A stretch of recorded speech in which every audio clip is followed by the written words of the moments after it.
Déjame primero confesar, quiero hacer una entrevista y no al 100% al estilo Larry King, que era famoso por no prepararse en el sentido de que no investigaba a sus entrevistados, a las personas que iba a entrevistar, pero casi me cuesta trabajo no hacer y buscar información tuya.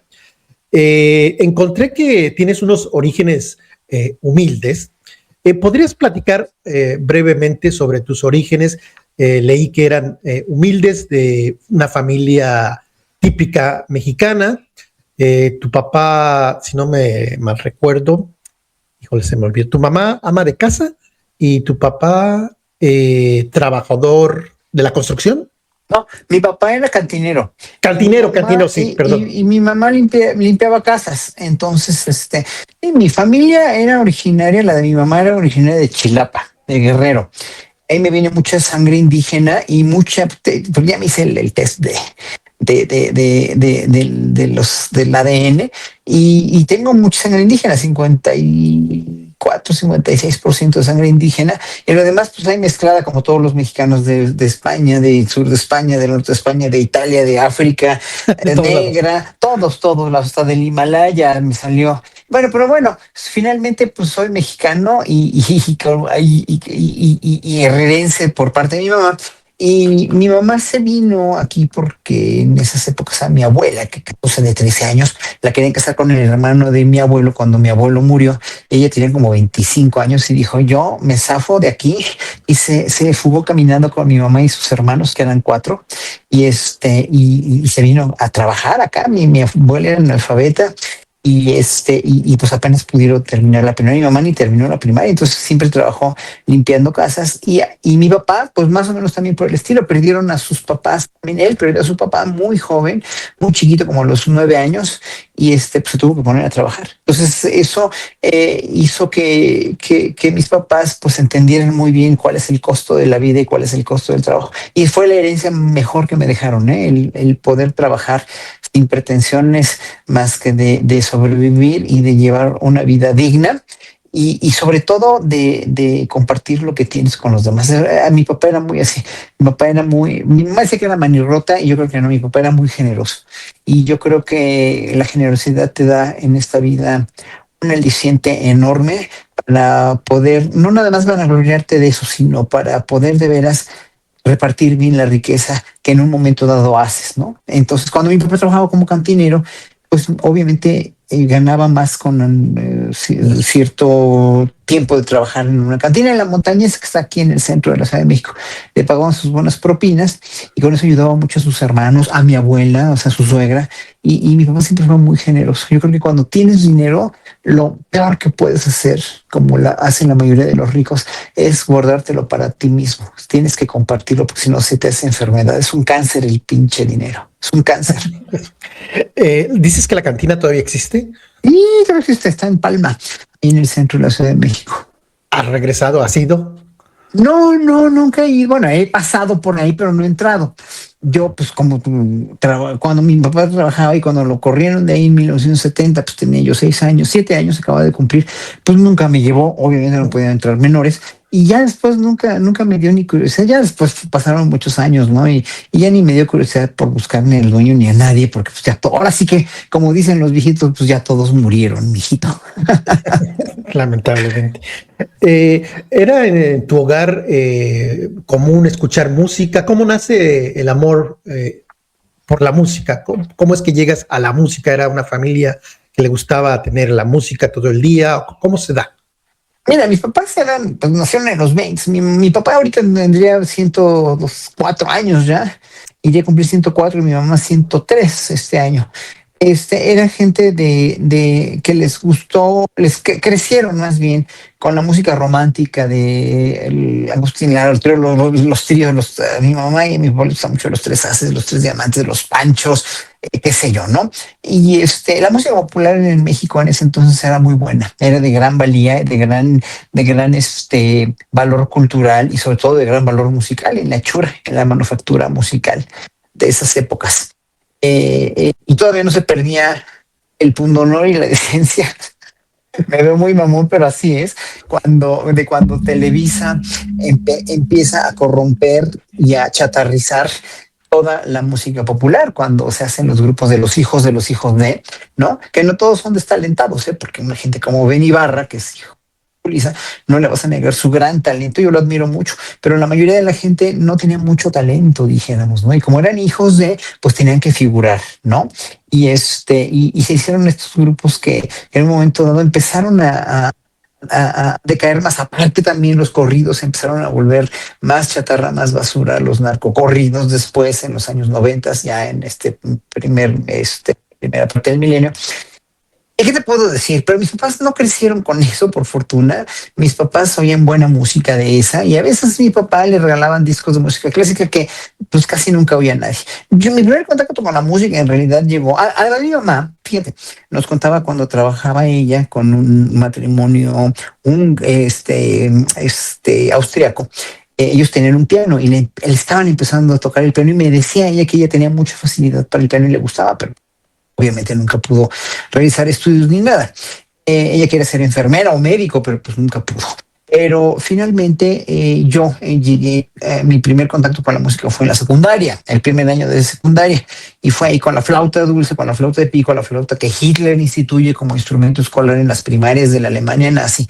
En los años 30 que se instituye en México, en los años 70 como instrumento escolar, ahí fue mi primer contacto con un instrumento y me di cuenta que yo era muy talentoso para la flauta y tenía mucha facilidad para sacar de oído todas las melodías y todo. Digo, no me daba cuenta, más bien, sí me di cuenta, pero se me dio nada más, ¿no? Dije, ay, qué fácil, qué bonito, qué lindo y ya. Y unos días después de ese evento que me dieron mi primera flauta en la escuela, una compañerita de mi salón que tocaba muy bonito el piano porque su papá era violinista de Sinfónica Nacional, la puso a estudiar con un maestro de piano muy bueno y que pues ella tocaba desde los 5 años y entonces el maestro de música nos llama a escuchar a la compañerita, yo que ni idea tenía de lo que iba a oír, y ahí cuando oí Mozart por primera vez en mi vida tan de cerca en el piano, pues me llegó una epifanía, una revelación, fue como un haz de luz que me entró a la cabeza y nunca más quise hacer otra cosa más que dedicarme a tocar esa música. De dónde venía no me interesaba, pero yo quería hacer la música clásica y desde entonces me volví el más grande freak, el más gran fanático a los 11 años, te lo digo. Pues hoy por hoy le doy gracias tanto a Mozart como a mi compañera, con la cual todavía tengo contacto después de, imagínate, eso fue en 75, ya va a ser 51 años de que pasó esto, de que pues me abrió los oídos, los ojos, la mente, el corazón, el cerebro, las neuronas a la música clásica.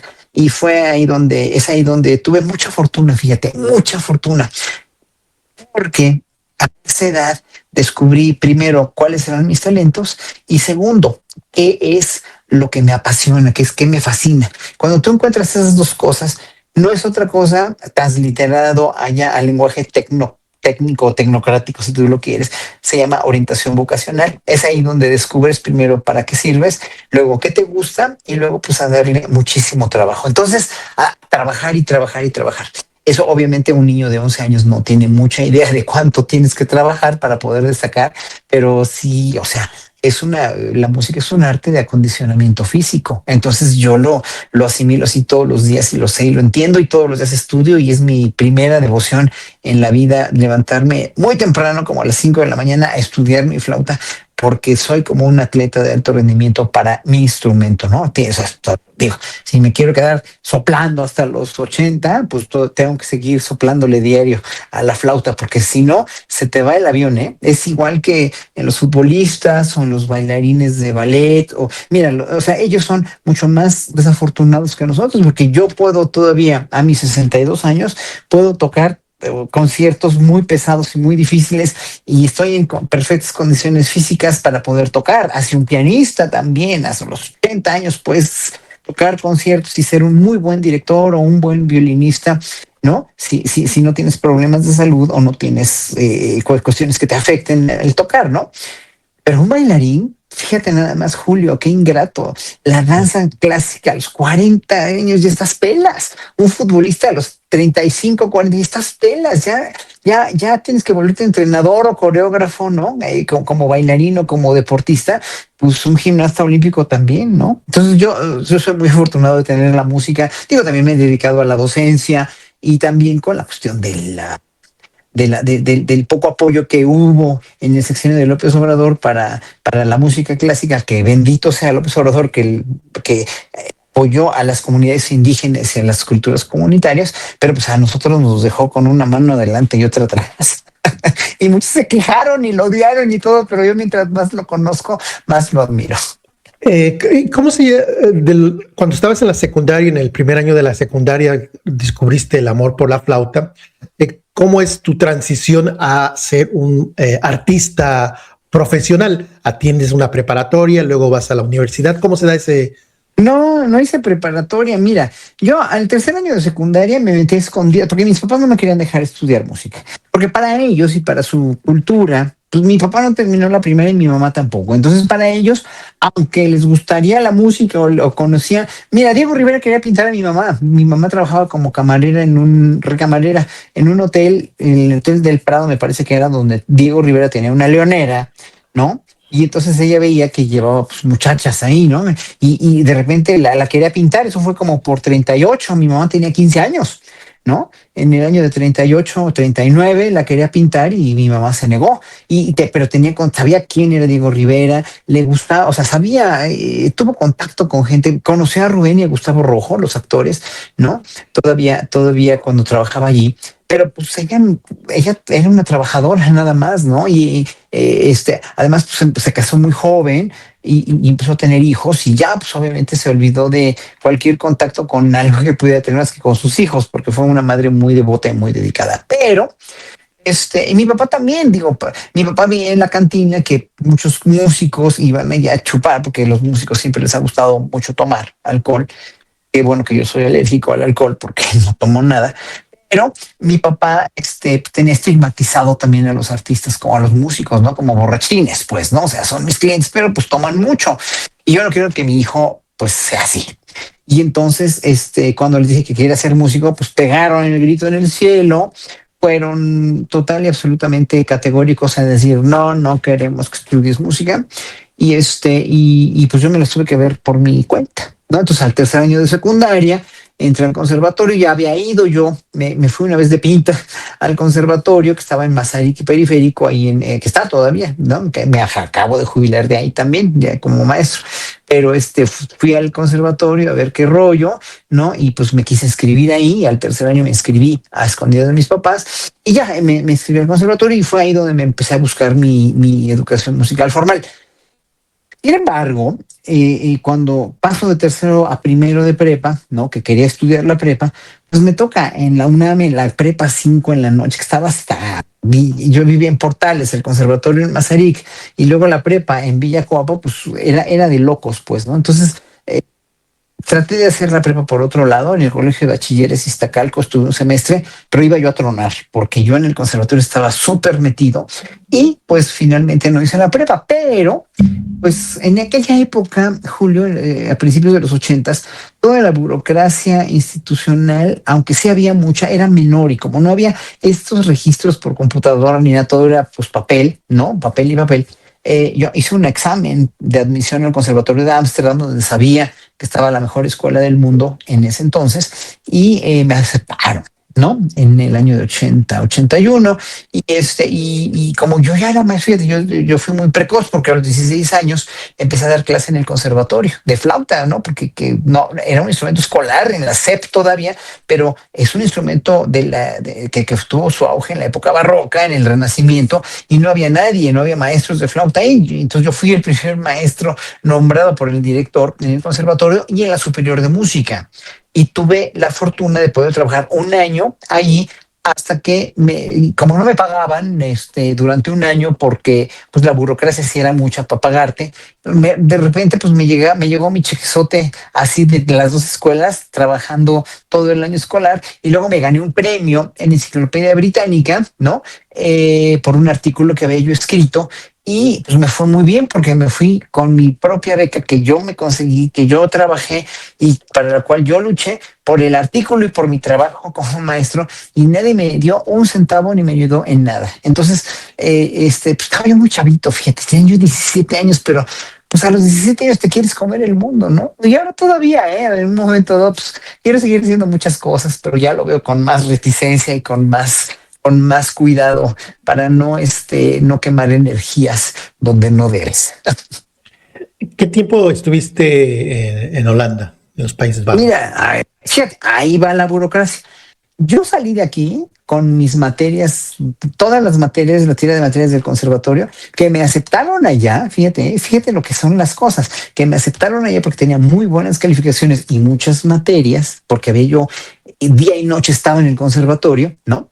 Me aceptaron esos papeles allá y me dieron el chance de titularme con grado de maestría, sin pedirme ni prepa ni nada. O sea, me dieron mi gran diploma de solista, ¿no?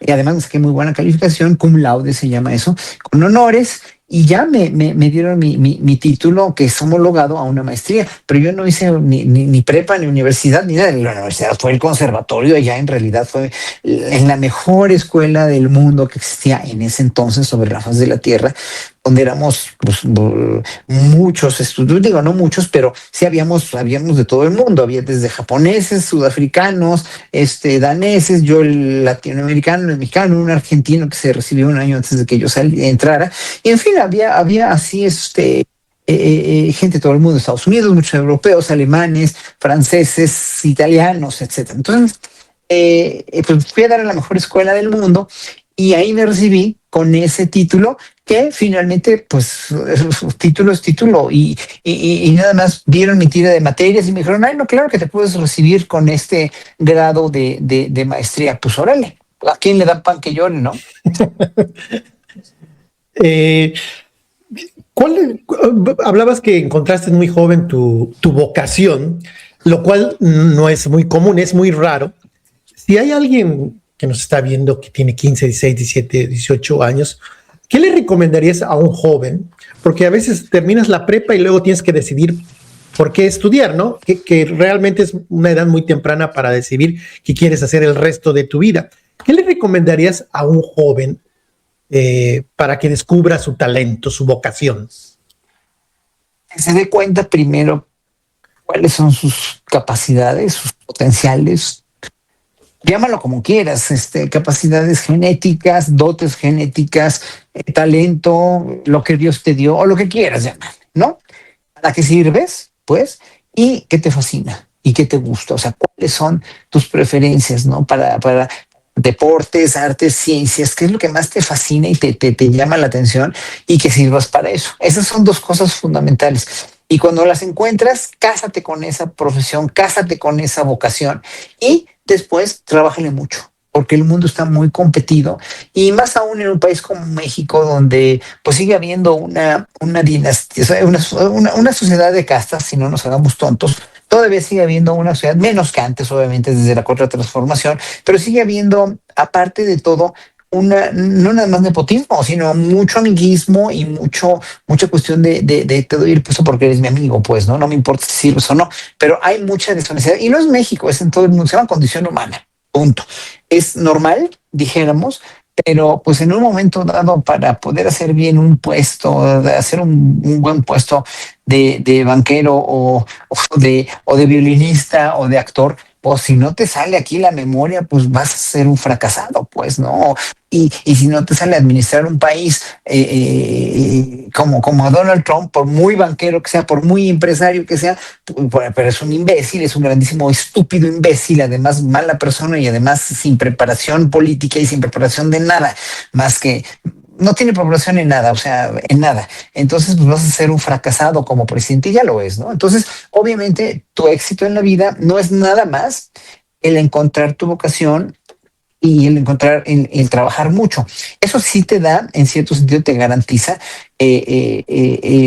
un sustento, dijéramos. Pero el último fin, mi querido Julio, el último fin de la vida debe ser la felicidad y no el dinero que ganes, con con tu trabajo, porque si eres bueno, si eres cotizado, si eres preparado, te van a llamar. Nada más que necesitas en un momento dado luchar mucho para eso también, o sea, saber gestionarte. Y una de las cosas que no te dan en las escuelas ni de arte ni de otros rubros es precisamente a gestión, no te enseñan a gestionarte como debes gestionarte, porque finalmente, pues evidentemente muchos puestos pueden estar dados o muchos, pero no hay un scouting en realidad honesto y justo para muchas de los puestos de trabajo que se necesitan, ¿no? Entonces, sí está difícil, la existencia es difícil, pero cuando haces algo, aunque sea limpiar, aunque sea contar dinero, aunque sea tocar conciertos, aunque sea ser presidente de la República, o aunque sea ser un empresario prominente, de veras honesto y justo, pues todo eso tienes que ser honesto y justo y te tiene que dar felicidad y tienes que, como te dije al principio, que poder repartir el dinero que hagas honestamente y si te sobra, no te quedes con él. ¿Por qué regresas a México? ¿Por qué decides regresar a México? Porque en Holanda tú abrías destapabas levantabas una piedra y en vez de salir una araña, salía un flautista holandés sin trabajo o un flautista europeo sin trabajo. Y yo no quería ser un flautista mexicano en un país que no era el mío, pero mira, yo aprendí holandés muy bien, lo sigo hablando como si fuera español. Tenía yo mi pareja, mi marido, era holandés, es holandés, bueno, todavía tengo contacto con él, vivía allá, pero ya no estamos juntos desde hace más de casi 40 años, no, 35 años, pero sigo hablando holandés muy bien, me acostumbré muy bien a la vida en Holanda, no tenía yo problemas en quedarme en Holanda, pero no tenía trabajo, yo quería crecer como músico y yo tenía trabajo aquí, pues ya era maestro del conservatorio y iba a regresar y me iba a conseguir otro trabajo igual como maestro, que lo hice en la Nacional de Música de la UNAM, que ahora es facultad, en el conservatorio y tuve muchas más oportunidades aquí. O sea, yo aquí tenía toda la plataforma para crecer, pero me doy cuenta, obviamente, después de haber vivido en una democracia que sí era una democracia y no como la de ahorita, que es Holanda, que toda Europa ha ido al carajo con todos los gobernantes de derecha, pero en ese entonces era la mejor izquierda. Holanda, puta, no sabes. O sea, los derechos humanos, la no discriminación, la repartición equitativa de la riqueza, el que tiene más lana, el que gana más dinero paga más impuestos, ¿no? Entonces había de veras una gran democracia en realidad que obviamente me encantó vivirla y me ayudó mucho a ser como soy hoy. O sea, si no hubiera vivido en Holanda, no entendería también lo que está pasando en México ahorita y no lo respaldaría, porque en un momento dado, pues sí, bueno, yo ya me conseguí mis bienes materiales con mi carrera y he tocado en todos los estados de México, en todos los continentes del mundo, y no me hace falta nada, en realidad, ¿no? Pero en un momento dado, cuando vives en una democracia y regresas a un país como México, en 1985, con un temblor de 8.9 o 8.5, como fue el del 19 de septiembre del 85, con un presidente como Miguel de la Madrid, con un partido en el poder como el PRI, dices, horror al crimen. O sea, qué desgracia de dictadura tenemos en este país, ¿no? ¿No te querías regresar de inmediato? Fíjate que no por mi trabajo. O sea, porque en el momento en que yo llegué aquí, ya tenía yo muy bien planeado, muy bien estructurado que quería. Quería trabajo de dar clases, abrir la flauta dulce como un instrumento importante en la vida musical y comisionar a compositores obras que me escribieran para poder promocionar también el instrumento y la música de ellos. Entonces yo el primer día que llegué, hablé con los colegas que tenía para hacer música juntos, hablé con el compositor, uno de los grandes compositores de México, Mario Lavista, que en ese entonces pues, estaba ya murió, pero estaba empezando el epítome de su carrera.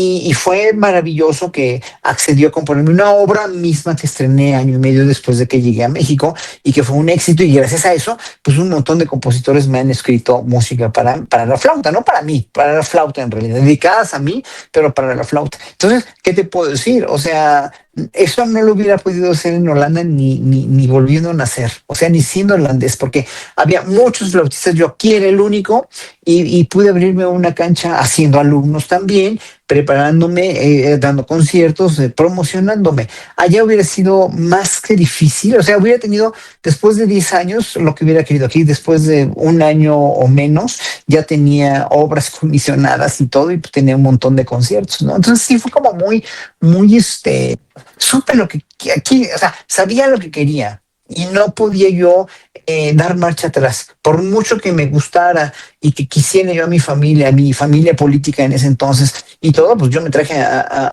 mi marido aquí y ya, pues él estudiaba música también, donde yo daba clases y fue así como que muy acertado llegar a México. Te digo, no me afectaba tanto la corrupción en el sentido de verlo como un ciudadano de izquierda crítico, porque sí, o sea, estaba yo muy descontento, sobre todo con la repartición equitativa o inequitativa de la riqueza, con las tranzas del temblor de 85, con toda la vorágine de la entrada del neoliberalismo, ¿no? Desde Miguel de Madrid para acá. Pero pues yo trabajaba, yo daba conciertos y finalmente no me sentía como protegido del sistema porque nunca recurrí a nadie, a ningún político de los que estaban en cultura para que me diera algún favor. Yo todo lo ponderaba o lo promovía con mi propio trabajo.